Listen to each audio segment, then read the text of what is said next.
The FBI has raided Donald Trump's estate in Florida in an unprecedented swoop on the home of a former American president. Trump claims agents broke into his safe at the Mar-a-Lago complex. He's already under investigation for allegedly removing official records from the White House. But Trump claims the raid is aimed at preventing him from running for president again in 2024. Palm Beach, Florida. This is the scene that followed the first ever FBI search of an ex-president's home. Outside this luxury resort owned by Donald Trump, his fan base is rallying in protest. They believe the FBI is carrying out a political agenda. Biden administration, the Democrats are weaponizing the FBI, and it has to stop. And I don't understand why the FBI came, because what's in there in coming to this president's house? Someone who we love a lot, who we know is the only person who can save this country. We don't want to be like Cuba, like Nicaragua, like Venezuela. The ex-president drummed up his Republican base after saying his estate was raided in a statement on his social media channel, Truth Social. Warning of dark times in America, Trump said the raid was not necessary or appropriate and said the FBI broke open his safe. Trump is under scrutiny by the Department of Justice for allegedly violating the Presidential Records Act of 1978, legislation that makes it illegal to remove any documents from the White House. Penalties for breaking the records law include disqualification from holding federal office. DW's Washington Bureau Chief Inez Pohl has been tracking the story. I asked her how serious this could be for Donald Trump. Well, Rebecca, this has never happened before in the history of the United States, so one can assume that the FBI has good reasons to believe that they will find classified documents at the property, which might prove that the former president, that Donald Trump, committed a crime. But time is on the side of Donald Trump, as it will take months, if not years, before the president might be prosecuted. And Republicans already said that they will start a committee to investigate the search, and any ruling, Rebecca, will definitely be escalated to the next court. So short answer, no, it is actually very unlikely that we will see him barred from running for office. Quite the opposite might happen, that this will give him actually a boost to announce him running very soon. Now, Trump says this is all part of an effort by Democrats to weaponize the justice system against him. Is there any evidence of that?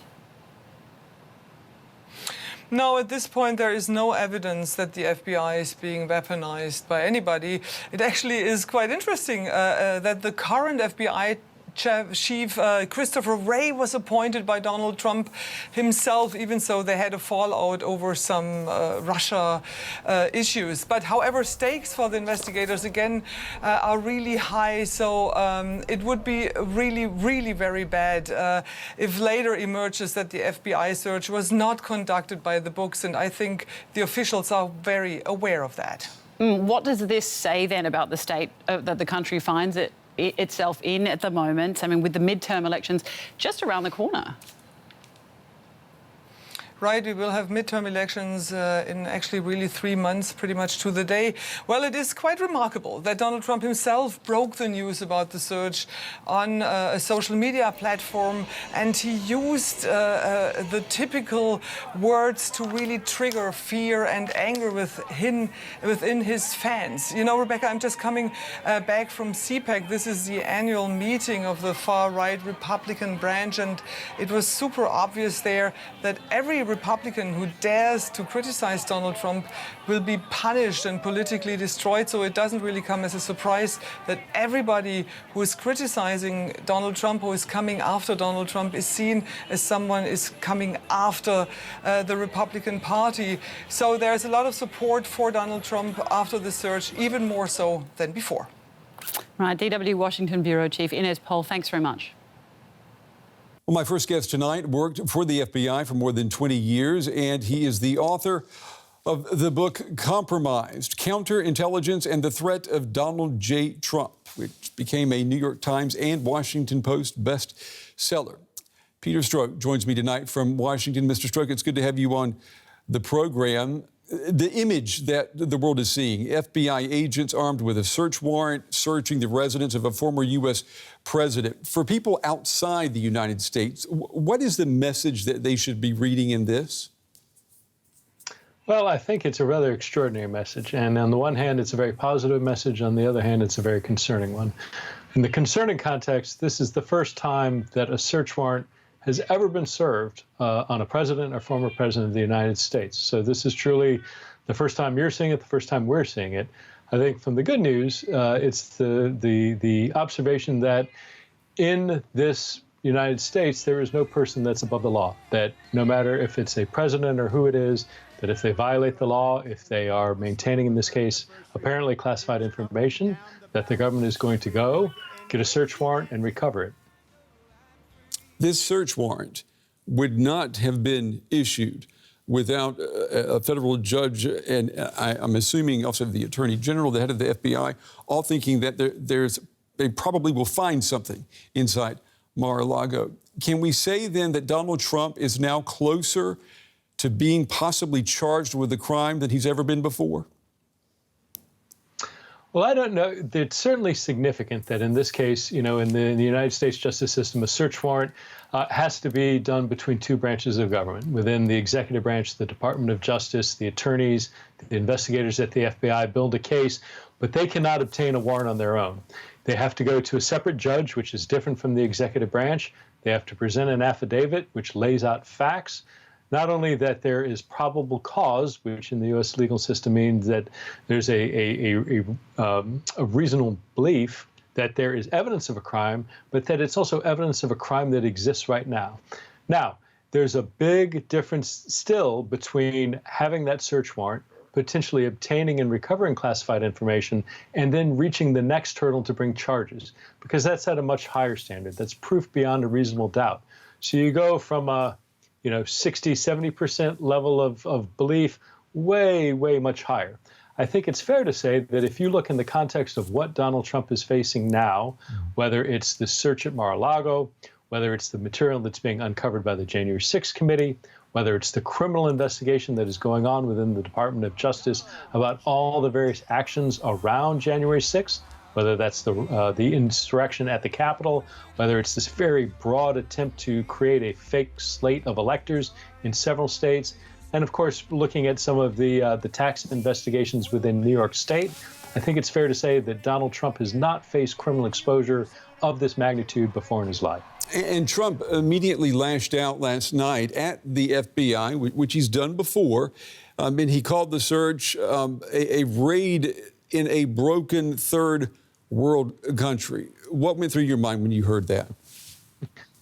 Well, my initial thought is there is no president who has done more to attempt to turn the United States into a failed state than former President Trump. I mean, look, the fact of the matter is, when you look at the behavior historically of every American president, there's a clear outlier in terms of their disregard of not only the practice and sort of normative behavior of U.S. presidents, but frankly, simple avoidance and disregard of the law of the United States, whether that's the actual written law or whether it's the intent of the law. And we see that in everything from his inability to retain communications, whether he's flushing them down the toilet or eating them, whether he and his cabinet officials are being accused of multiple violations of political expression by holding rallies on White House grounds. There has never been a president who has done more to scoff and break down the laws and traditions of the presidency. So to the extent he has complaints about what the U.S. has become, it's complaints about the U.S. that he helped create. And this represents the things we're seeing in the search warrant, an attempt to reestablish the rule of law in the United States. And I'm wondering how long that attempt can last. And I'm thinking about the midterm elections coming up in November. If the Republicans win control of Congress, there were threats made in the last 24 hours of an investigation into the Department of Justice because of this raid. Are you worried about the FBI becoming a target after November? Absolutely. I'm worried about the FBI. I'm worried about the Department of Justice. I'm worried about any branch or subunit of the U.S. government that is perceived as hostile to Trump's interests and are not insufficiently friendly to his friends. I mean, look, there is the real possibility that one or both chambers of the U.S. Congress will flip from Democratic to Republican in the vote, which occurs in November. The new Congress would be sworn in January. So that really creates a somewhat short timetable. It won't stop the efforts of the Department of Justice, but I think there's an extraordinary amount that the U.S. Congress can do to slow down and gum up the works of what the Department of Justice in particular is doing. And I think they're willing to do that in a way that we've never seen before done in the United States. I want to get your opinion before we run out of time here about what we heard today from former U.S. Vice President Mike Pence. He tweeted about an hour ago, I share the deep concern of millions of Americans over the unprecedented search of the personal residence of President Trump. No former president of the United States has ever been subjected to a raid of their personal residence in American history. He's outraged that this has happened to Donald Trump, and there are many who say that Donald Trump was willing to let him be hanged on January 6th. How do you make sense of that? Well, yeah, that's exactly right. I mean, the fact of the matter is, as you indicated, there has been no vice president in United States history who the president called for them to be hanged as they sat there trying to do their duty in a safe location within a Capitol that was under attack. So, clearly, Vice President Pence has an eye to his political future. I don't know how he expects to, on the one hand, cozy up to President Trump, and on the other hand, just 2.5 short years ago, was subjected to a mob seeking to lynch him. I don't know that he threads that needle successfully at the end of the day, but it's clear that he's decided as best he can he's going to cast his political lot with former President Trump. I don't expect it's going to work out well for him, but we'll see how that evolves. Yeah, it's definitely a hard one to understand, that's for sure. Peter Strzok, we appreciate your time and your insights tonight. Thank you. Thank you. And for more now, I'm joined by Jennifer Taub. She's an author and law professor at Western New England University School of Law, and she joins me tonight from Northampton in Massachusetts. Professor, it's good to have you with us tonight. This is the first time in U.S. history that the FBI has raided the home of a former president. Do we know what led the Justice Department to take this stunning step? Thanks for having me. According to news accounts, we believe that this search warrant was sought in order to find documents that the former president apparently pilfered from the White House back when he departed in January of 2021. Apparently, he had returned about 15 boxes a year later when asked, but not everything came back. And there's a concern, Professor, isn't there, that there's classified information in these documents. And if that is the case, then taking those documents outside of the White House when you're no longer a U.S. president, that's a crime, isn't it? Yes, but this has to be more than that, because in order to be able to execute, to get a judge to approve a search warrant, you would need to believe that there was an ongoing crime, that the search would result in finding evidence of that crime on site, and that a regular subpoena would not work. Plus, you really have to convince the judge that something fresh or new has happened. So it seems that most of the legal experts believe it's not merely his possessing of these documents, but a true concern that he is or has used them or distributed them in an additionally unlawful way. Perhaps, and again, this part is speculation, that they fear he was going to sell or share them or give them to somebody or give access to somebody to these top secret documents. And that would be, an imminent crime or an ongoing crime they might be concerned about. And we know that there are several investigations into Donald Trump's time as U.S. president. But with this raid at Mar-a-Lago, can we say, is it possible to say that he is perhaps closer to being charged with a crime than he's been before? Absolutely, you could say that. Given that our Attorney General Merrick Garland has been exceedingly careful and cautious and is known to cross every T and dot every I, it's highly unlikely that this would be the first step into a criminal investigation. And as for the other investigations that the grand jury or grand juries are looking at, it's possible that this particular search could yield relevant evidence. In the United States, if there is a lawful search, such as this one, pursuant to an approved search warrant, there's this notion of something called the plain sight rule.